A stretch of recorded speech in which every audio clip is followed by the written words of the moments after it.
The VIP room was filled with the sweet smell of pumpkin tea, and packed with smiles and laughter. Alright guys, welcome back to some more Umineko When They Cry, episode 8! Twilight of the Golden Witch. Ooh. So yeah, we back.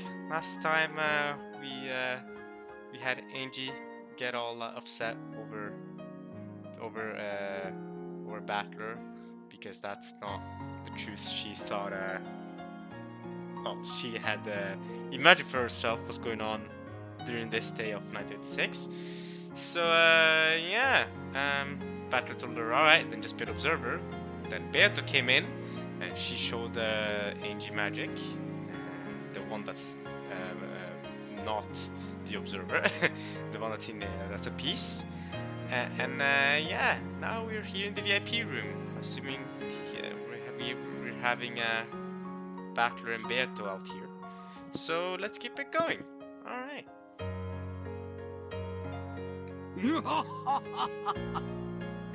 それは良い。元気そうで何よりだ。そなたも元気そうで何よりだ。余命いくばくとは肩払いたいわ。そなたに元気を分けてもらってるだけだ。書斎に戻れば枯れ果てた年寄りが窓辺でほうけているだけだ。そなたの死ぬ死ぬ詐欺にはもううんざりしている。もう諦め、100まで元気に生きると誓ってしまえ。100?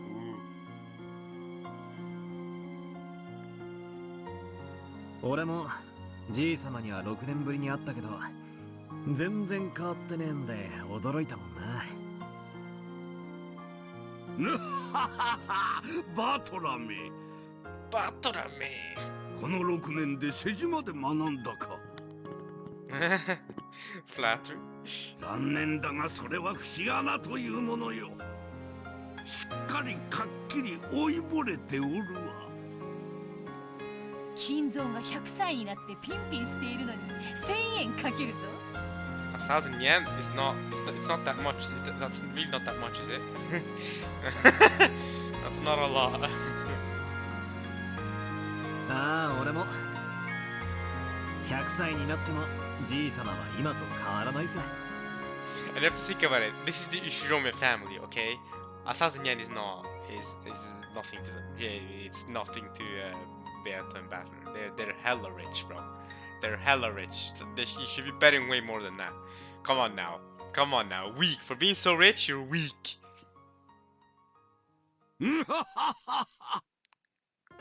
これ以上褒めても何も出ぬというのに。Kinzo laughed cheerily. Beato, who sat next to Battler, was also laughing merrily. Angie stood all alone by the window, staring at the others and trying to figure out what sort of relationship the witch of the portrait had with her grandfather. There was a knock on the door. 源氏か。Genji. 入るがよい。失礼いたします。クラウス様と夏日様がお越しでございます。お父さん。おお、バトラ君も一緒かね。ご無沙汰しております、ベアトリーチェさん。ベアトリーチェさん、okay. おかわりはありませんか？相変わらずであるわ。さあ座れ座れ。エンジェもどうしてそんな窓際にいるというのか。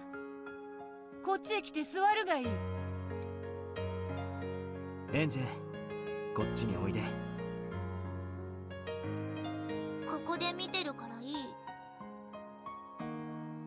Angie grasped the candy she had gotten from Beato tightly, and with a still wary gaze, she continued to stare. Genji offered her a chair, but Angie just shook her head. 好きにさせてやりなさい。さあ、クラウスも夏日もそこに座るがいい。何か重要な話でも？俺とエンジェは席を外した方がいいかな。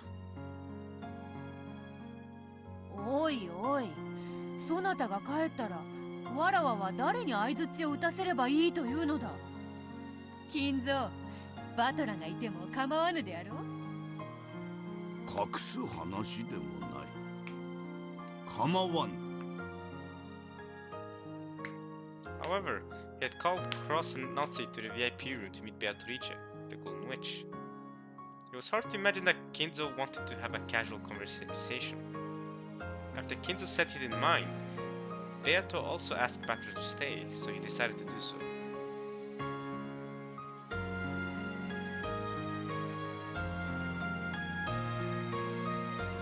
In order to avoid getting in the way of their conversation, Battle stood up from the sofa and walked over to Angie's window.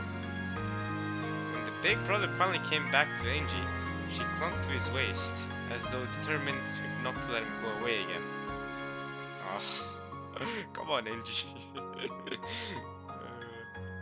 ああ、なるほど。どうしてわらわがエンジェに嫌われているか。わかったぞ。Yeah, you stole away her big brother, Oni-chan. What's up? Why have you stolen away her Oni-chan? What are you doing, Beato? どうしてだ？Nah, shh, Battle, it's fine. エンジは別にお前のことを嫌ってなんかないだろ。これだからバトラは女心がわからぬのだ。Beato smiled at Angie, but the latter turned to look the other way. Angie's 6 years old. 女は幼くとも女であるな。When Beato stopped laughing, the conversation switched gears. Why on earth did Kinzo summon Cross and Nazi to the VIP room? And what was he going to talk about? Everyone fell automatically silent.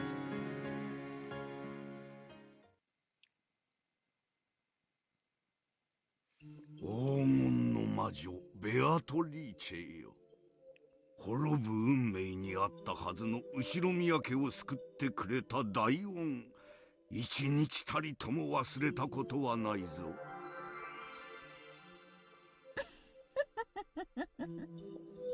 感謝せい感謝せい。じい様が感謝してるのはお前のばあさんの方だからな。Stop saying that, Batra. やかましい。いいや、同じことです。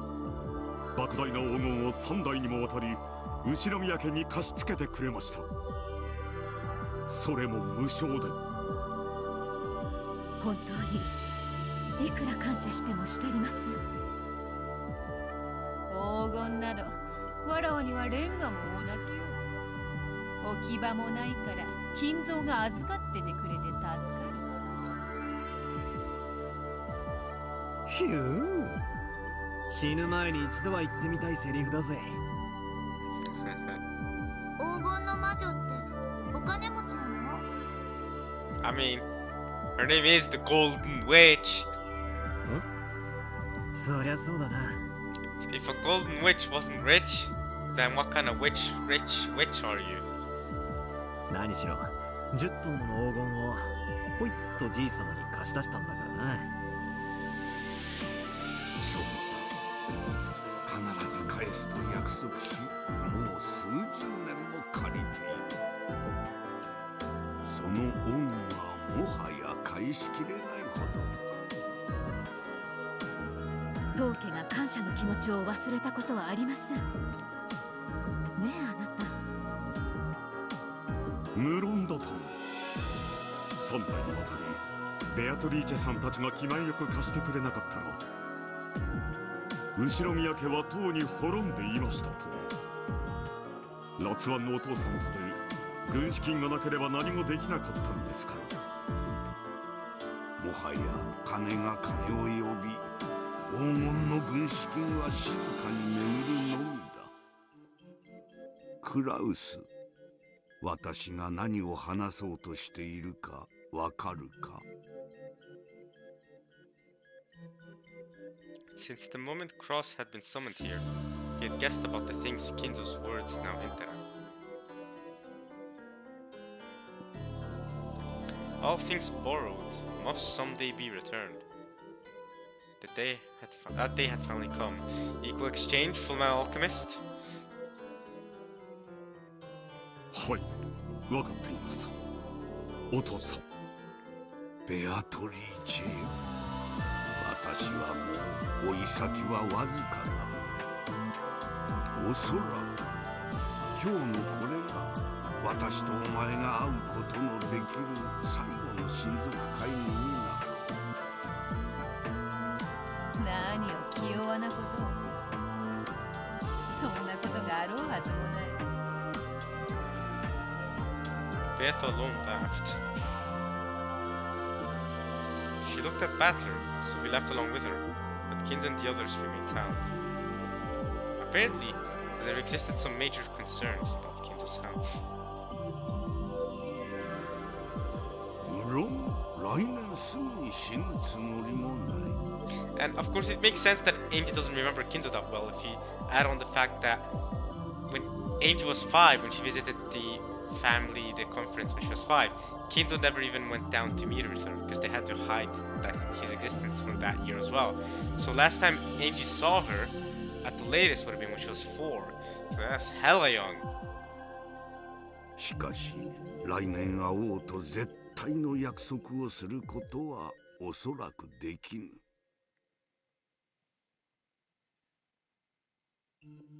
私はいついかなる時でもできぬ約束をした試しは一度もない。A battler. No, that wasn't throwing shade at all. I don't know what you're talking about. Kinzo was not throwing shade at all. そのようなことを胸を張って言われると、わらわも返す言葉がないぞ。本気で言っているのか。ベアトリーチェ、もうしっかりとけじめをつけたいのだ。私がこうして元気であるうちにな。だから私は今日それを決心することとした。おじい様は何の話をしているの？静かに。じい様は今からとても大事な話をする。By now, even Battler understood what Kinzo was about to propose. Beato probably realized it too. At one time, the Ushirome family had ruled the skies like an eagle before being crushed in the Great Kanto earthquake. The eagle had one of its wings torn off, and it crawled in the mud on the point of death. Then, they were saved by the Golden Witch's golden miracle. Under the Golden Witch's protection, the eagle had nursed its wounds for many years.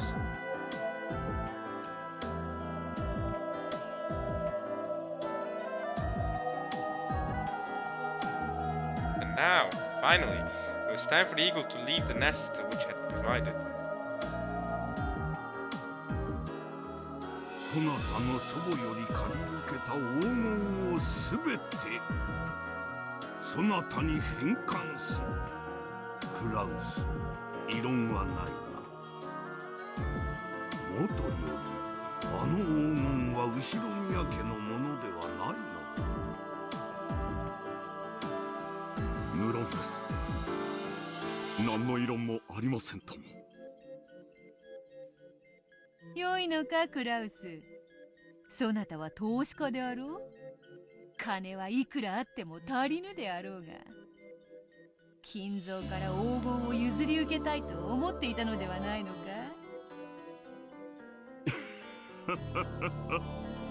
それを言われれば確かに否定は難しい。しかしもとより父とあなたの契約である。そしてもともとあなたの黄金です。主人は仮にも次期当主、お父様が一代にて当家を復興させたように、主人も一代で当家を繁栄させるでしょう。そしてそれは主人と私で成し遂げることです。How's your Disney project going? Oh, sorry, Disney project going, by the way. よくぞ言った。その息であるぞ。10トンの黄金に未練はないというか。やれやれ、大したものよ。黄金の魔法が効かぬ相手には魔女も肩なしであるな。そなたに黄金を返還する。だが黄金の魔女ベアトリーチェが後ろ宮家にとって最大の恩人であることは未来永劫変わらぬぞ。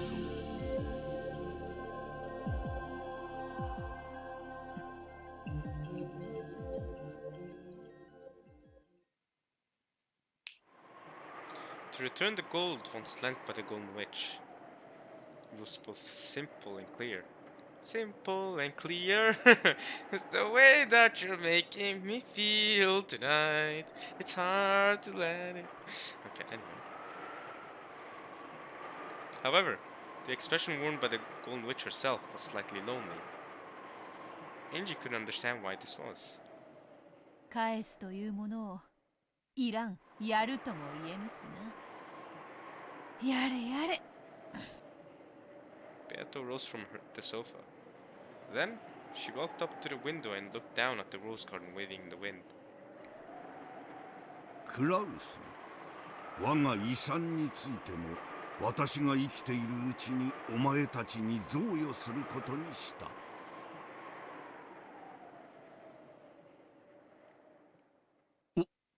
お父さん。私が死ねば葬式で大忙しな上に遺産はどうするのかとエヴァたちががっついてくるであろうが、今から分けておけば葬式が気楽になるというものよ。クラウス、メモを取れ。源氏も書記を頼む。これより財産の分け方を説明する。Wow, he's actually going through and doing it. Keynes immediately began explaining how the inheritance would be split up. Battler, realizing that he shouldn't be listening in on this conversation, walked over to where Beato was loitering by the window. よう、大金持ち。Rich person? 黄金が余ってるなら少しは引き取るぜ。Hey, we're not all so different, rich person. I'm fight person. Fighter person. Hello, my name is Battler. 黄金など薪に変えて炉にくべればシチューを煮る程度の使い道はあるというものよ。どうしたよ。なんだかつまらなそうな顔してんな。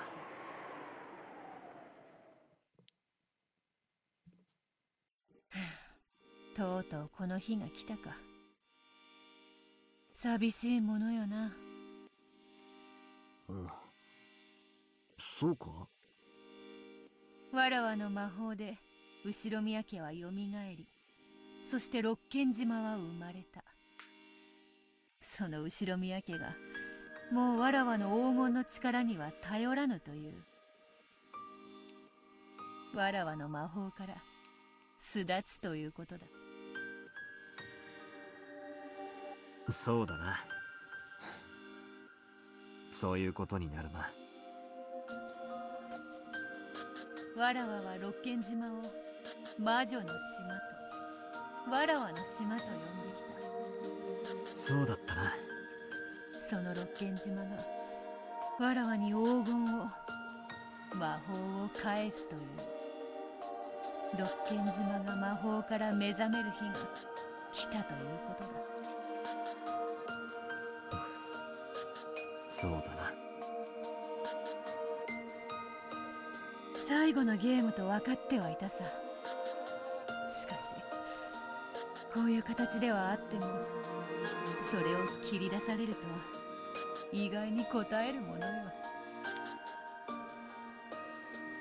お前って結構さっぱりしてそうに見えて未練タラタラなタイプなのな。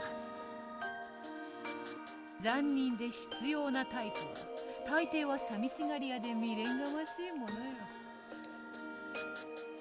そうだな、お前はそういうやつだもんな。わらわとそなたのためのゲームだった。楽しかったぜ。お前が6年の間に練りに練った愉快なゲームだった。かつてわらわはそれを互いを苛む永遠の拷問と称したっけな。永遠が永遠であると信じられるうちが一番幸せなのさ。物事には全て終わりがある。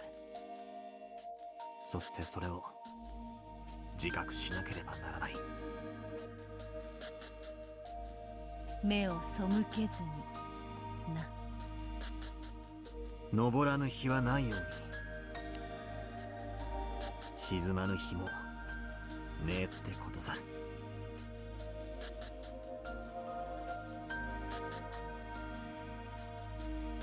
Of course, Angie didn't have the slightest idea what her brother and the witch were talking about.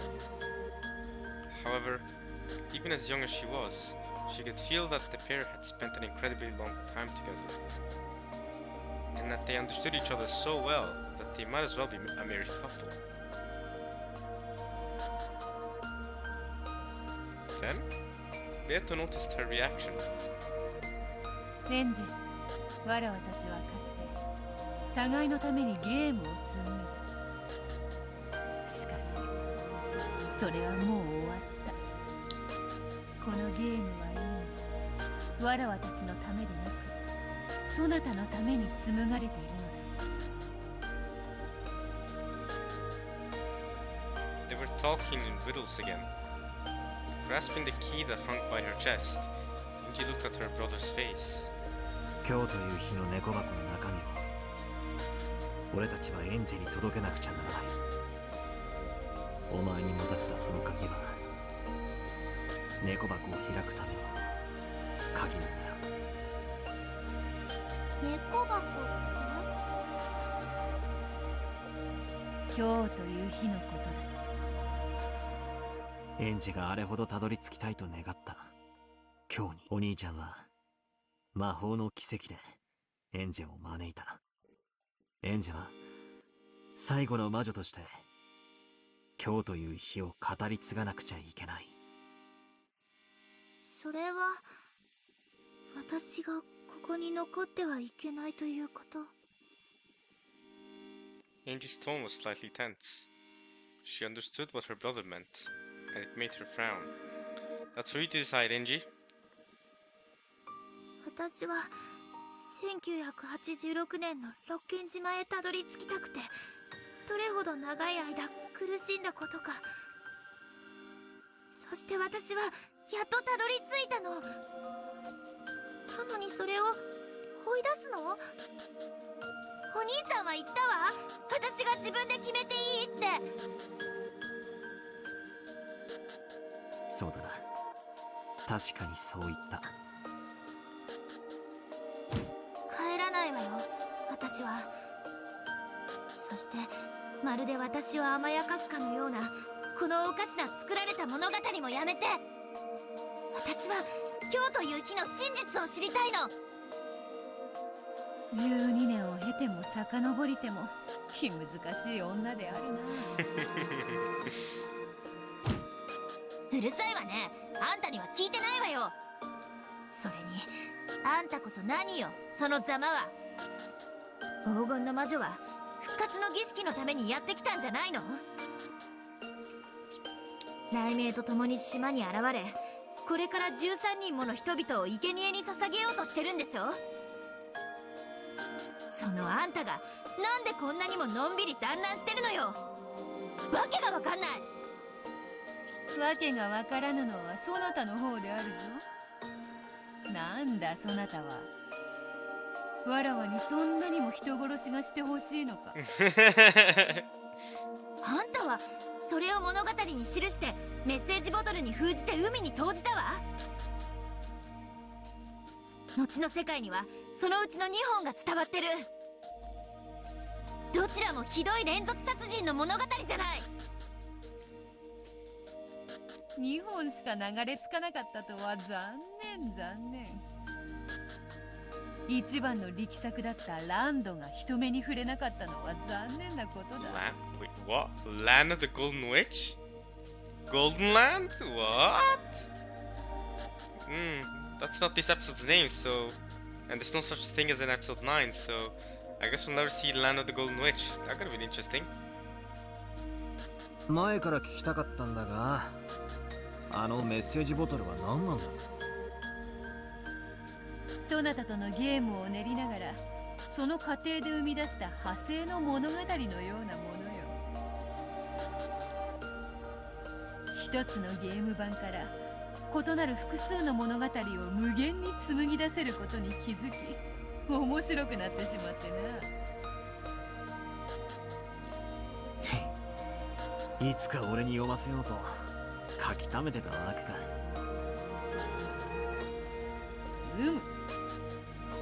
あまりの力作にそなたを待つのが惜しくなってな。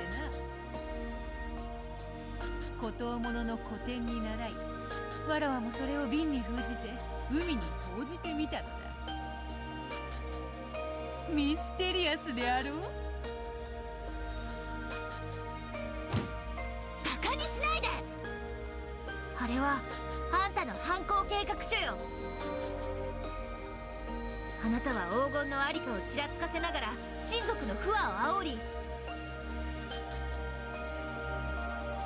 残酷な連続殺人事件を目論むのよ。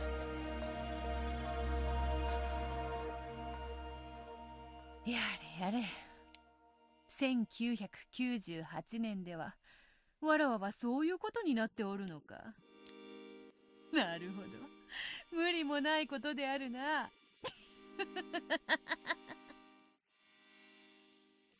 あ？何を開き直ってんのよ。私を拍子抜けさせようと目論んでるの？私は騙されないわよ、ベアトリーチェ。お兄ちゃん、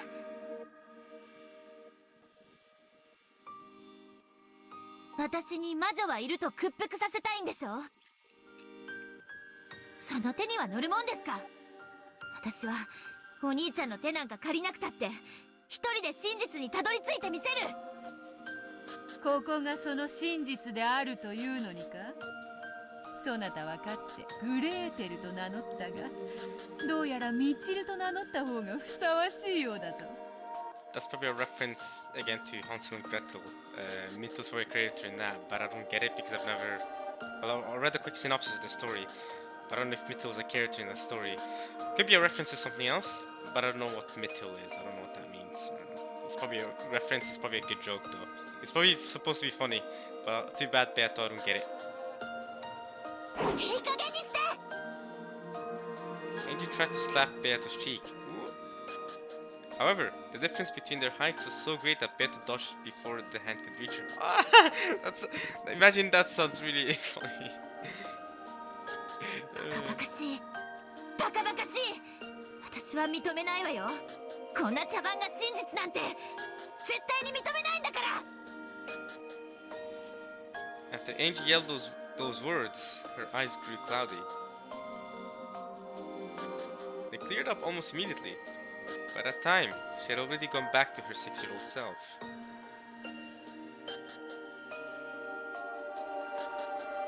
そうだな、エンジェ。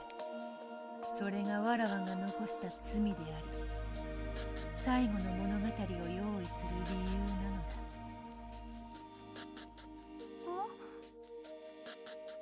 As Angie stared blankly, uncomprehending, Beato gently patted her head. そうとも。この物語は茶番である。真実であろうはずもない。しかしそれでも。いや、そうしてでも。そなたにはどうしても伝えたいことがあるのだ。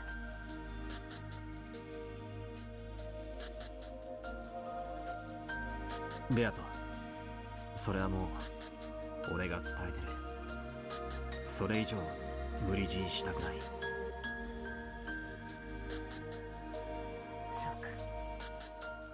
兄ちゃんたちが何の話をしているのかわかんない。エンジェもう眠いよ。 Sleepy. Sleepy Angie. Sleepy Joe. そうだな。 Donald Trump did not say that. 俺たちはおいとました方が良さそうだ。金蔵よ、わらわはまだここにいなければならぬのか。おすまぬ。そなたはもう少しここにおれ。続けるぞクラウス。それでだが、福音の家への援助についてはクラウスが後宮家当主の義務としてこれを継続し。やれやれ、すまんなバトラー。わらわは送ってやれぬようだ。源氏よ、この二人をゲストハウスまで送ってやってくれぬか。かしこまりました。バトラ様、エンジ様、ご案内いたします。かしこまりました。ありがとう。じゃあな、ベアト。後で。うん。そなたとは語りたいことが山ほどだ。それに今夜は水入らずで過ごしたいぞ。お、たまには夫婦らしいこともせぬとな。Hey yo! Okay, Beato, I see. You wanna do the Hideyoshi and Eva back in episode 1? You wanna repeat the Maldives room? I see how it is, Beato. Okay.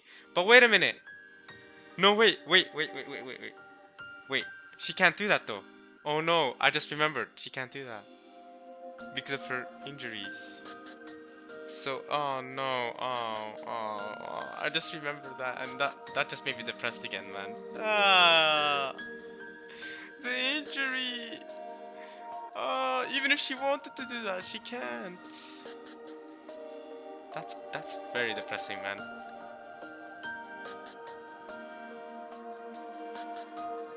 I can't believe, man. Listening to if I ever rewatch George saying, I can see a happy future between us, right? With kids running around our house and us watching them happily.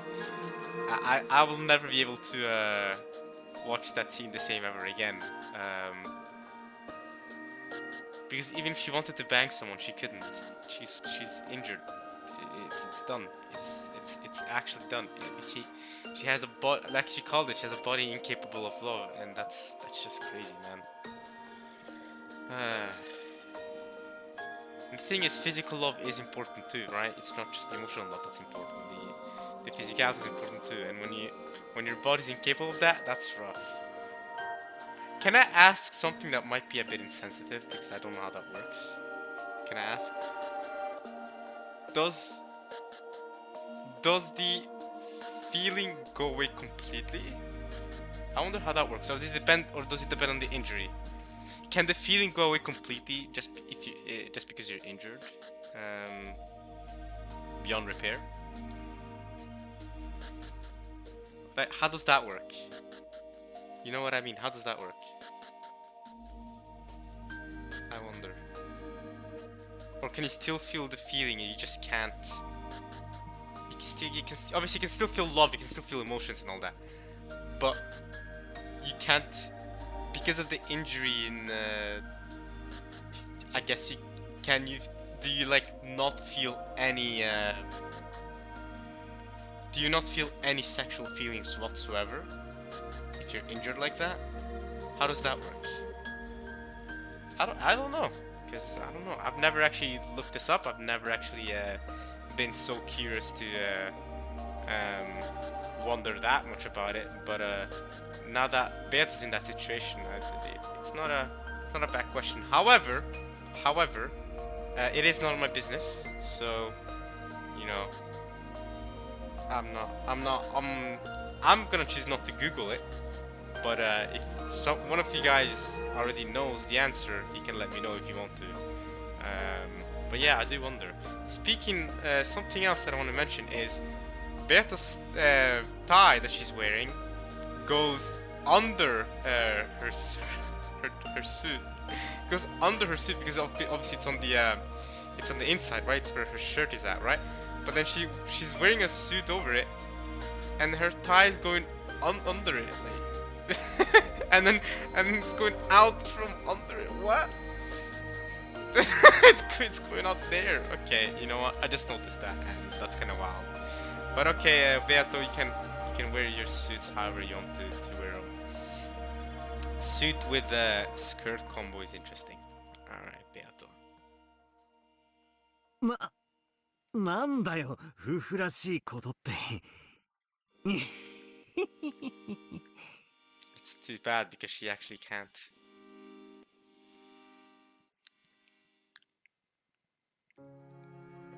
Cage.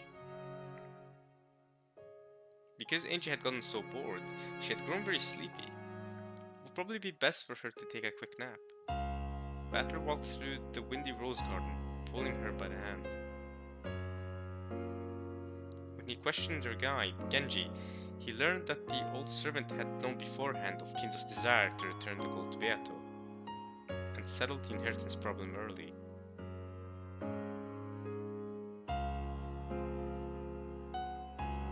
Oyakata 親方様は人生を終えるという最後の仕事の準備をお始めになったということでございます。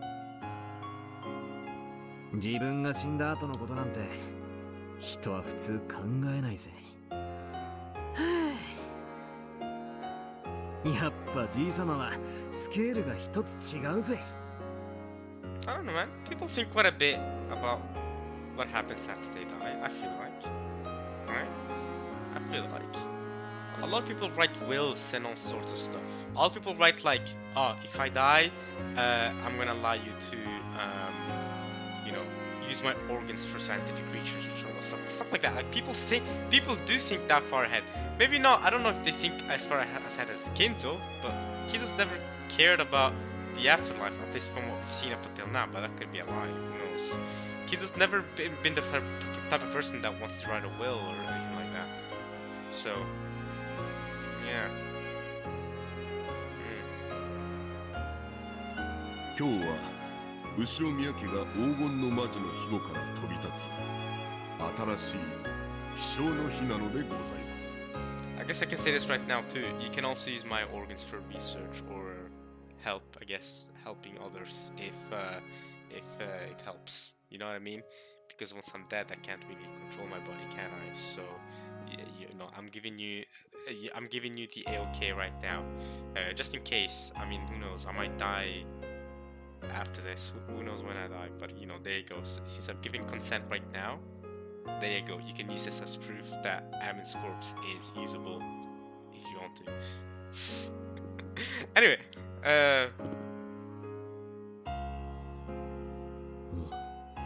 確かに。かっこいい言い方だな。Apparently, a grand Halloween party was to be held tonight, and Gora and the others had been ordered to start getting ready for it. However, it wouldn't just be a party. It would be a ceremony to mark the return of Beatrice's gold. At the start of dinner, grandfather would make the announcement, and the Ishirma family would give thanks and applause to their 3 generations of Beatrices for their generosity over the years. Apparently, this was what he had planned. 親父たちにはまだそれは秘密なんすか？一応は秘密にしております。ただ親方様のお考えは唐突に今日思いついたものではありません。もう何年も前から今日という日について考えを重ねられ、時にご兄弟の皆様に相談もされておりました。おそらく今宵の発表に驚かれる方はいないでし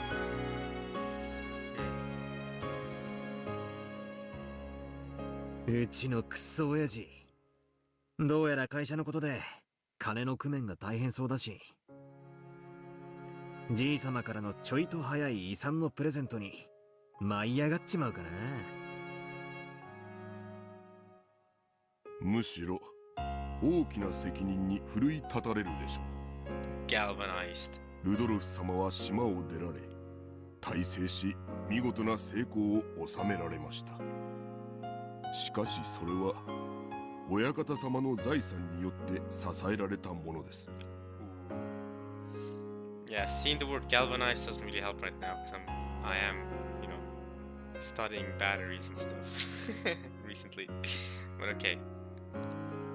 それが唐突に遺産をドンと出され、これからはお前の力だけで頑張るのだぞとなるわけか。かえってプレッシャーがあるかもな。ご兄弟の皆様は親方様というあまりに偉大すぎる父親にもう何十年も苦しんできました。偉大すぎる親はただ存在するだけで Good これ point. は Good 重し point. になるものなのです。 Honestly, good point. You know, because I don't have that much of a burden. Okay, nah, that's not to say that. Okay, this sounds like I'm roasting my parents now, saying that they're not successful. They ain't no Kinzo, but to be fair, how many people are Kinzos exactly? Like, Kinzo is himself is very, very, very lucky. Okay, Kinzo's a 1 in a billion chance to happen. Okay, we don't have a billion. It is a very low possibility to be a Kinzo type. Okay, so you know. Well, my parents are fairly successful. I'm not gonna say that they're not successful. I obviously don't have a Kinzo sort of burden, okay? They're not Kinzo sort of successful where, okay, I feel like I'll definitely be very pressured to succeed if my father was Kinzo.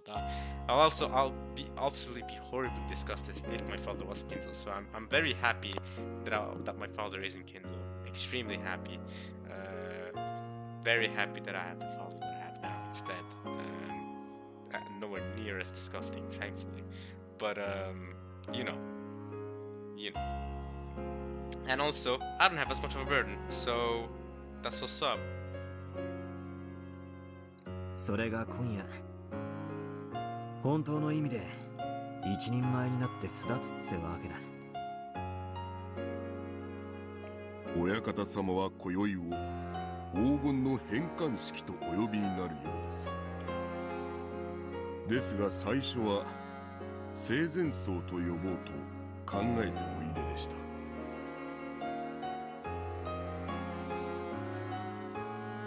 A living funeral.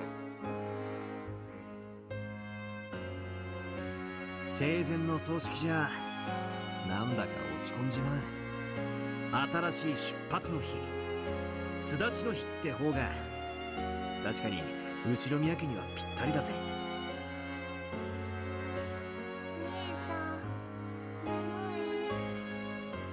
God damn, sleep on the ground then, Angie. Holy crap! Stop complaining so much. I say that, but this is the first time she's ever complained about this being sleepy. ほら、もうゲストハウスに着くよ。She's not even complaining. She's not even complaining. She's just saying that she's sleepy. So I'm absolutely being very harsh on her. But still. お母さんの部屋へ行くか。それともいとこ部屋に。どこでもいい。I just wanna sleep. 晩ご飯まで寝てる。This is next level sleep. She's even going underground. Oh, she planned to fall on the ground. Angie, still holding her brother's hand, crouched down and looked as though she was about to fall asleep. Battler lifted her onto his back and carried her.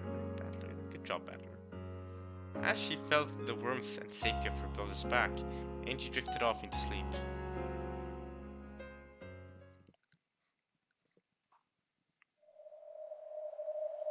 What happened that day? Just what on earth happened on October 4th and 5th, 1986? Terminal entrance, or entrance, I guess, entrance. Banger. Banger. Because of the massive size of the Rokkenjima explosion accident, the time the explosion occurred was known almost exactly, down to the minute. The time was the stroke of midnight on October 5th. The sheer improbability of that time proved that the explosion was produced by artificial means.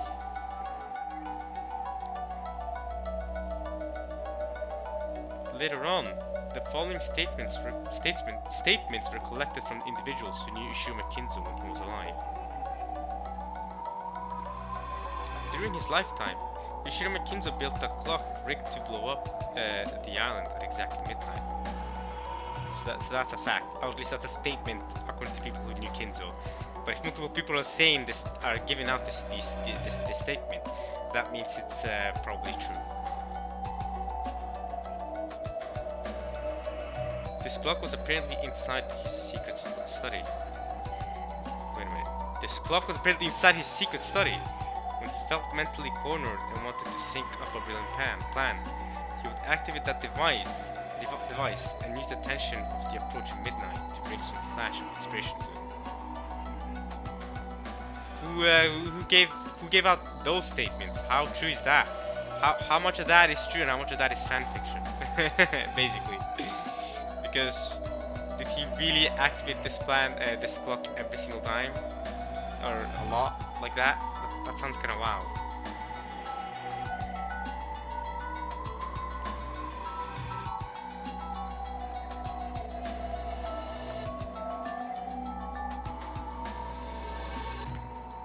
While Ushiro Kinzo still lived, this was only thought of as a tall tale about this eccentric man. But the fact that the rocket gym explosion accident occurred at exactly midnight supported the story. So it's still a rumor-ish kind of thing. その狂気の狭間に魔法めいた力を求めたに違いありません。 It's this guy, Professor Otsuki. He's the university professor guy from episode 4. He's also the guy that's like one of the most popular figures in the witch hunt, right? The dudes that are very are trying to figure out what happened on Rockin' Jiman that day. 精神的な瞬発力とでも言えば、そう眉唾な話でもないでしょう。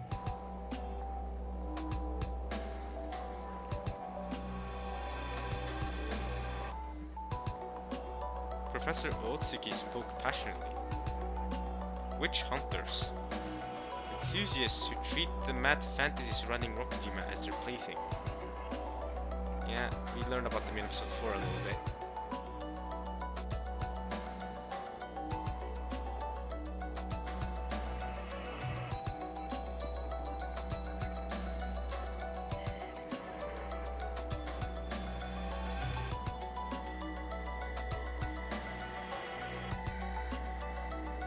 Enji had no reason to love these people, who embellished the deaths of her family just for the fun of it.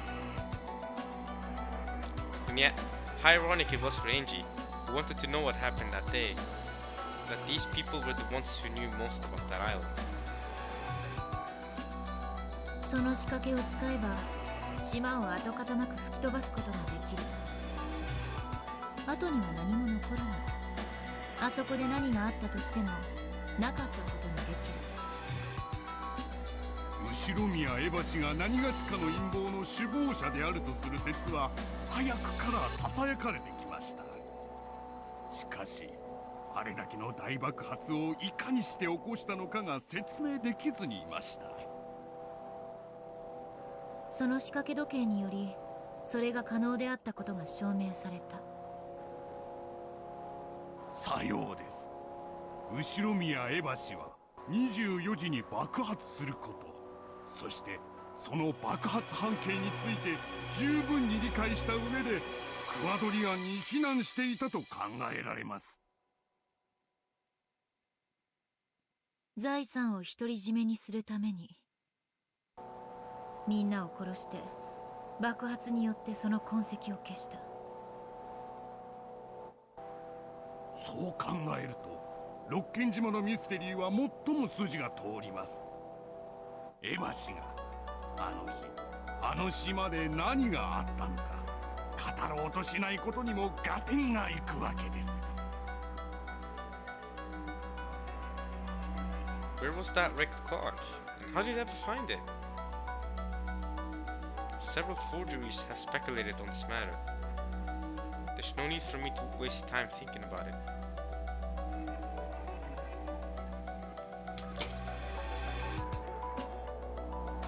Eva activated the clock device, hitting Kubadorian to escape the blast, and was therefore the only one to survive. That was everything, the answer, which eloquently told the whole story. When Eva first adopted me, our relationship wasn't as bad as it later became. Wait, really? So the relationship wasn't bad from the get-go. That's big in my opinion. That's big in my opinion. That's important to know. That it became worse as it went. Okay. Wasn't as bad as it later became. Okay. We'll keep that in mind when we later theorize what really happened with Eva. We'll keep it in mind when theorizing why Eva stayed shut up about what really happened on that island that day. That's important. That the relationship maybe it wasn't necessarily good, but it wasn't as bad as it became. It didn't get to the point where Eva was like, "I hate you, Angie." It didn't get to that point. Not yet, at least. So I'll remember that. I asked her several times, what happened that day? Every single time she answered, it was to say that she didn't remember, okay? But, well, she must have been flustered at the time. The very first time I asked, she answered like this. Okay? Focus. I can't tell you about it. Okay, I can't tell you about it. It was a slip of the tongue. She knew what had happened that day. Oh, she definitely knew, yeah. Considering that statement, she knew, yeah. She left this world without telling even a bit of the truth. She sealed the truth in a cat box and left this world, taking the key with her. There can be only one answer. She was behind everything. She got all the family wealth to herself, became super rich. That's one theory. One theory one could make is, yeah, she just went out, massacred everyone, killed everyone, left. Peaced out. But,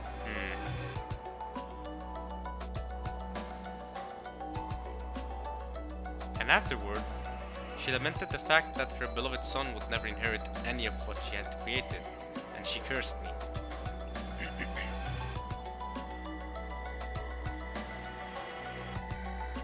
Just remembering that old "Hey yo" makes me want to vomit. Hey yo. Alright, Angie. What happened that day? That's what I want to know. It's my only goal.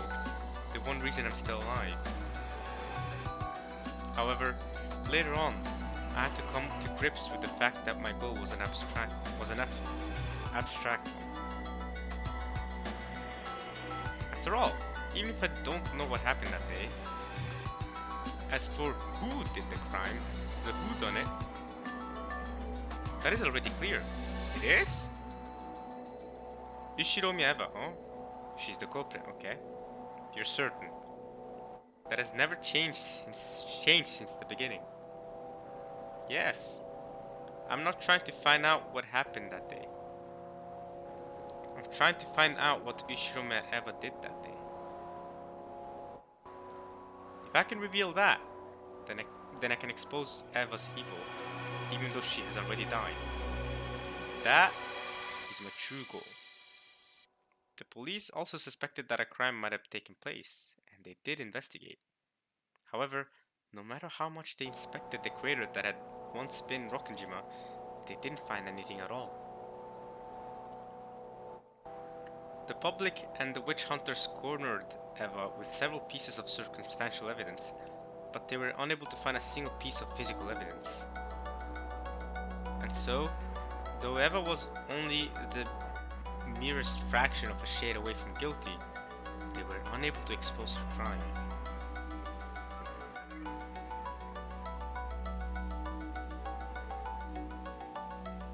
My goal isn't anything as vague as learning what happened that day. It's to expose the crime Yoshiromi Eva committed that day. have my revenge. I can't expose Ushiro and Eva's crime, so people are treating the events on the island as though some bizarre golden witch did it all.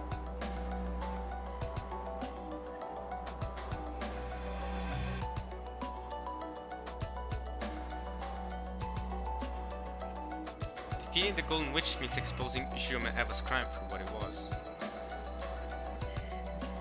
I won't forgive Ushiro and Eva. I swear. I swear. I will hate her and take revenge for my family. That is Ushiro and Anji's one and only reason for living.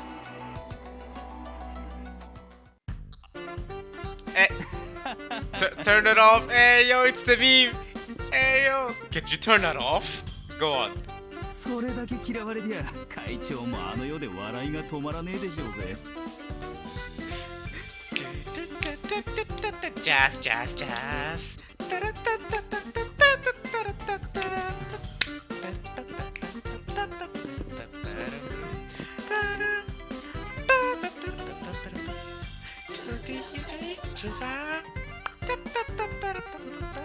Could you turn that off? Go on, AG, tell him to turn it off. うるさいわね。あのクソババアの罪を暴くのよ。すべて吹き飛ばして完全犯罪なんだよ。私は認めない。絶対に。つまりお嬢の旅は家族のための復讐の旅ってわけだ。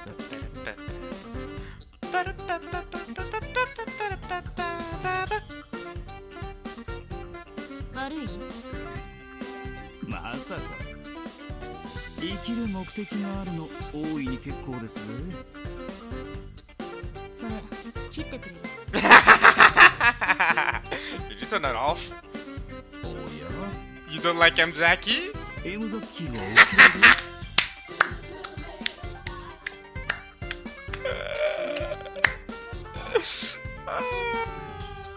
The memes! The memes are too strong! Oh yeah? You don't like Mzaki? No, he turned it off. Gosh darn it. Amakisa turned the radio off. Gosh darn it. Mzaki, man. Man. The dull sound of the engine became the background music that filled the car. おかしい？弔い合戦なんて。別にそれを生きる目的にしてる連中に戦地じゃよく会いましたから。 But that's not what Battler wants Enji to be doing. あんた、傭兵で戦場に行ったことあるのよね。まあほどほどには。家族の仇を取るために戦っている人って強いよ。そりゃ強いですぜ。家族の仇を取るために体に爆弾を巻きつけて自爆するやつだっている。人は仇討ちのために死ねる生き物ですぜ。そうね。私も死ねるわ。You could commit suicide for revenge, Enji. That far. You're gonna go that far for revenge against Eva. 少年兵ってやつをご存知で？ What topic are we moving to now? 子供の兵隊？そうです。親を亡くした身寄りのない子供たちが武装勢力に拾われて兵士になるんです。パンと銃を与えられ復讐の方法を教えられる。所詮は子供、使い捨てですがね。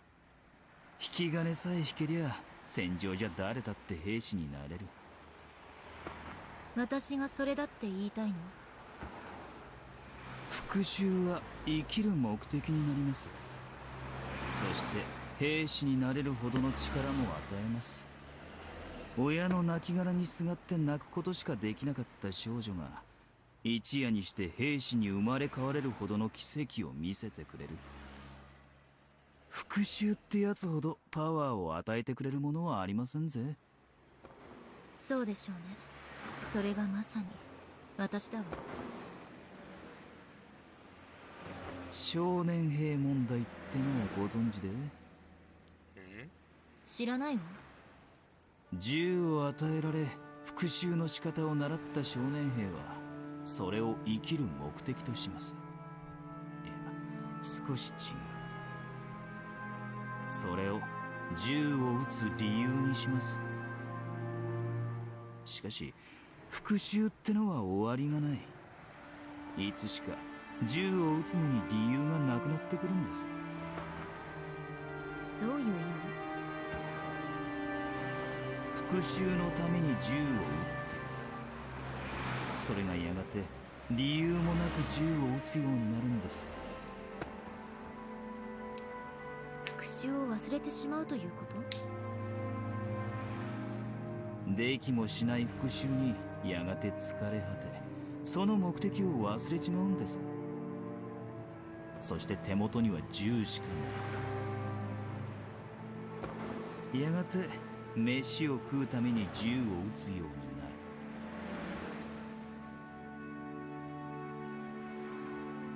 復讐のために銃を取った少年兵はやがて野党か何かになり果てるってこと？何しろ学校にも通わず職も学ばせてもらわなかった連中です。They only learned how to shoot guns, and they were only ever praised when they killed the enemy.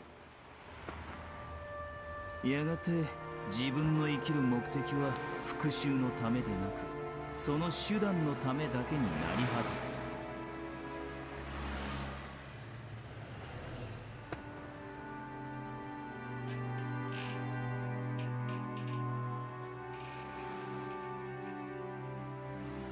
気の毒なことです。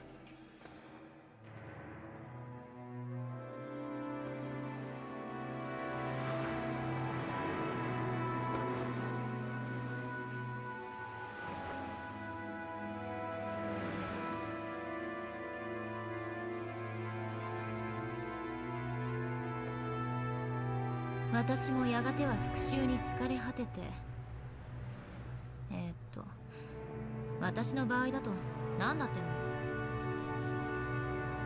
真実を暴くことに疲れ果て、お嬢はやがて後ろ宮エヴァを憎むだけの人生になり果てていく。すでにそうだけど何か？そういえばそうでしたっけ？ I'm not sure what Amakis is trying to say. Probably something annoying. So I'm not interested. 復讐なんてくだらないことだ。そう言いたいんでしょ？お嬢の人生はまだまだ長い。 She does, to be fair. 何だってできる若さが。 She could, to be fair. その貴重な若さを費やすにはちょいとこの旅はもったいないんじゃねえかなと思いましてね。 What you're saying is kind of right, but also Amakusa, we know that she ends up dying in 1998. So somehow she ends up dying this year. 余計なお世話よ。私ね、ほら、飛び降りたでしょ？ミルク。 Oh yeah, she did do that. せっかく九死に一生を得たってのに。あの時ね、私は死んだのよ。だから私はもう亡霊ってわけ。家族の仇を討つためにあの日の真実を暴くことだけを目的としたね。やれやれ、お嬢は大した鉄の意志をお持ちだ。あんたみたいな軽薄な男に私の気持ちなんてわからないわよ。After that, Amakusa was forced to shut his mouth. He shrugged, but Enji didn't see. Even so, Amakusa spoke once more. お嬢とこの旅を始めた一番最初の日。 So he wasn't forced to shut his mouth, because he opened it again. お嬢は言いました。あの日、あの島で何があったか知りたいと。今だってそうよ。何か変わった？今はこう言ってます。後宮エヴァの罪を暴くためあの日あの島で何があったか知りたいと。全く同じじゃない。Not quite. まあそうですが。I don't know about that one. 私眠いからもう寝るわ。Ah, you're not so different from your 6-year-old self. 少し黙っててくれる？着いたら教えて。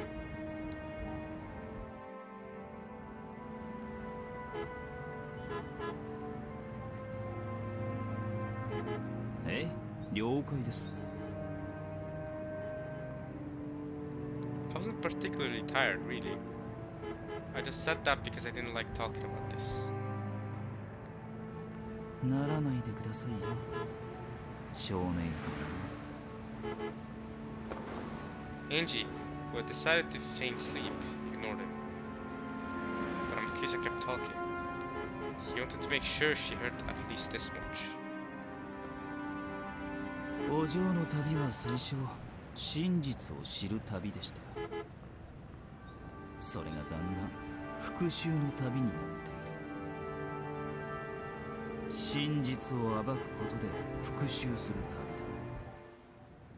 しかしお嬢も分かってる通り、六軒島にはもう何も残ってやしません。何の跡形も残ってやしない。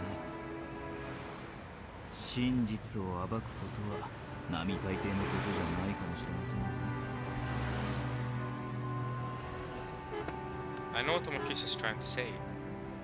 The police searched the scene so thoroughly just after the crime, and even they weren't able to find any physical evidence proving that Ushirome Eva was the culprit. And a full 12 years have passed since then. The truth could be discovered by a girl like me, waving wads of cash around to pick up a bit of info from those who were somehow related to the incident. And someone would have exposed the truth long ago.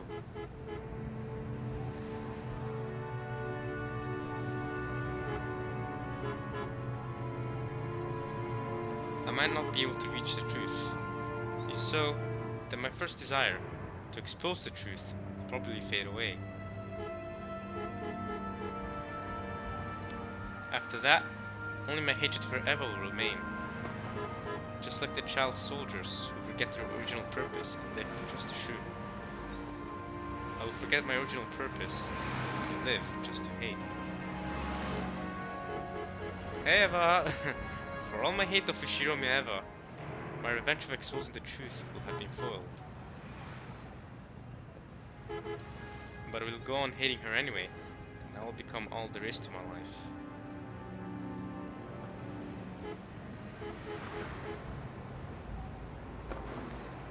Is there any difference between shooting for revenge and shooting to live? When you pull the trigger, someone dies either way. And what about my case? Is there any difference between hating Eva as I expose the truth and hating Eva after I've given up? Hate Eva anyway? Is that what you're trying to say? There's no difference. In the end, whether I find the truth or not, I'll just keep on cursing Eva over and over until I die. Yeah, so what you gotta do, Angie, is you gotta move on from hating Eva. But hey, do what you want, because what a crappy life. Now, that's all I have left. Ushirome Eva stole my family, so I'll take revenge by exposing her crimes and showing the world. My consciousness was slowly drifting away into sleep.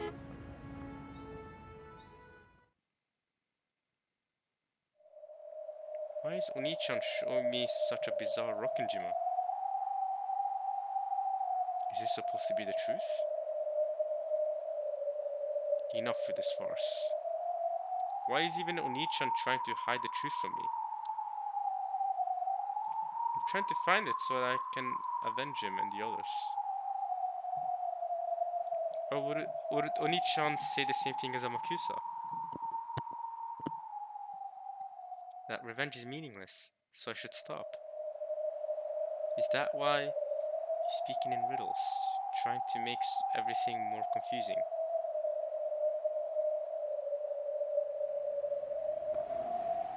it's none of his business. I'm not just trying to take revenge for their sakes. I'm doing it for my sake too. After all, that's the only thing I'm living for. Taking revenge is my reason to live. I don't have a clue what Oni-chan is thinking. That's the other chapter. That's the end of the video then. That sounds good to me. Okay. What's this next chapter called first before we finish it off? Halloween party. Okay. So we're back to Rokkenjima, to the guest house. Outside, the rain had started to pour down hard. Alright. The day is well on its way. October 4th is well on its way. And we are also well on our way into episode 8 by now. This is the third part, and we've made some okay-ish progress so far. So I hope you guys have enjoyed this part of Umineko when they cry. At least as much as I enjoyed reading it. I'll meet you guys next time for more Umineko. And yeah, alright, y'all. Peace.